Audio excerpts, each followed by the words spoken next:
Today is January 22nd, 2021. My name is Charles Suter. I'm presenting a series of problem solving, and this particular presentation is devoted to what I call Catch-23 problems. Catch-23 problems have solutions, but they're basically unaffordable. And so my main message is that these types of problems, Catch-23 problems as I call them, are only solved with innovative new solutions. Let me direct your attention over here to this little diagram that I have. I notice that there's 4 quadrants. On the vertical axis is the value of a goal ranging from low to high. And on the horizontal axis is the cost of solutions ranging from also low to high. The green area here with the red star in it, this is where you want to devote your attention if you're seeking goals or solving problems where the value of the goal is high and the cost of solutions is low. You definitely want to stay away from the red area where the value of the goal is low and the cost of solutions is high. The gray areas, the interjacent gray areas here, low, low, high, high. This, you would only pick goals that were in this region here if you had gathered and harvested all and achieved all the goals in the green area. Definitely stay out of the red. Now the Catch-23 problems, kind of a unique category. The solutions are extremely high, and the value is somewhere between low and high. It's a problem, it's a nuisance, but it's not unaffordable.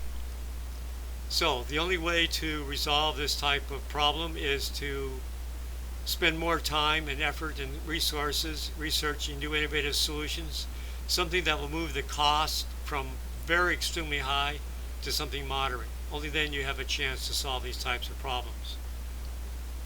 So just to reiterate, a Catch-23 problem is an acknowledged problem, definitely a nuisance worthy of correction, but the cost to remove the root cause is simply prohibitively expensive. So the Catch-23 problem generally remains unresolved year after year and simply remains a tolerable nuisance. Now, just to make clear, my definition of a problem is an unmet or blocked goal or the existence of an undesirable state of reality without an immediately acceptable or affordable solution. Nuisance problems with a high-cost solutions, those that are not pressing in importance or moderately low in value, tend to remain unresolved and simply tolerated. The solution to 23 problems, as I've already said, is to spend resources researching innovative solutions that are manageable within the constraints of the problem holder's resources. Only when cost-effective solutions are found for these nuisance problems should they be resolved. So by definition, Catch-23 problems are unaffordable. Limited resources are allocated simply to manage the nuisance but not to remove the cause. Proposition 1. As I've said, Catch-23 problems have high-cost solutions. In fact, there are many irritating problems, not only for individuals and families and society, and most of them are tolerated rather than solved. Most of these irritating problems cost more to solve than they are worth. Everyone acknowledges that something should be done, but seldom and more often nothing is done. So if Catch-23 problems have no affordable solutions, what do? Well, first of all, you make sure you spend your resources on the high-value goals. These are the stars in the green area here.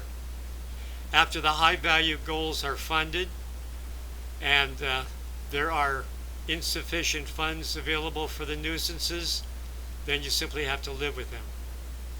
Nuisance problems are contained but not resolved due to a lack of affordable solutions. Let me give you an example of a Catch-23 problem. I'll give you 2: homelessness and street potholes. Currently, there aren't enough funds to permanently fix either problem. So the limited funds available are spent to feed the homeless and to fill the potholes with asphalt. To end homelessness, the government would have to commit huge amounts of funds to expand mental and medical health care, subsidize housing, food stamps, job training, or institutionalizing people who are not capable of caring for themselves. The high cost to fix some social problems are simply unaffordable and would take funds away from the other high-value goals. These are the stars. Definitely want to go for those. And so they're simply tolerated. Proposition 3. The solution to unaffordable problems is that you have to wait for innovative low-cost solutions to arrive. Resources are spent in the meantime to minimize the nuisance, but not necessarily to solve the problem. All available resources are devoted to the STAR goals. The low-value irritating problems simply remain irritating. Solutions to catch-22 problems, if they come, have to fit the available budget or remain unresolved. The only way to solve a nuisance problem is to find new, innovative solutions that are both effective and affordable, such as moving the homeless back in with other family members along with sufficient financial support, and or retraining them so that they can become financially independent. Thus, finding better approaches to catch-23 problems should be the focus of problem solving rather than the more obvious but expensive solutions. The closer the innovative solutions come to reversing the causes of homelessness, or a catch-23 problem, the more permanent the solution. Problem solving always involves a trade-off between the value of the goal and the costliness of the solution.